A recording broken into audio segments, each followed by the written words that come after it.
For today's video, sa wakas at nandito na nga tayo sa event, okay, kung saan sa may Payatas, Quezon City.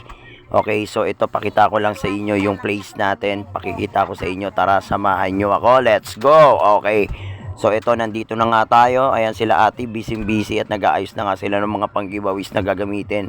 At binabalot na nga nila. At syempre, pakita ko lang ito. Napakasimple lang yung ayos nila. DIY sila nga lang pala yung mga nag-ayos niyan. Ang ganda, pwede na. At ito, pakita ko lang sa inyo yung mga pagkain na hinihanda nila mommy and daddy. Ayan o, talaga namang magugutom ka sa itsura pa lang. Ito nga pala si Docs, okay, yung aking bagong partner, okay.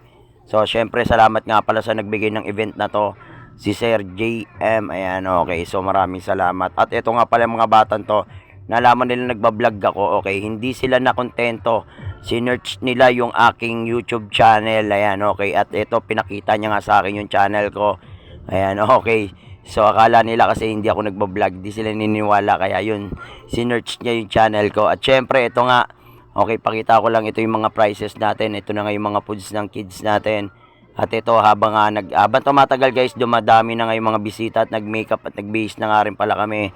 Okay, so maraming salamat nga pala sa bahay ni Mami. Ayan, dito kami pinag-base. At ito na nga guys, nag-welcome to celebrant na nga tayo. Okay, nag-opening remark na nga tayo. So ito nga, pinakilala na natin yung celebrant natin. At ito nga pala guys, mag-start na pala yung ating games.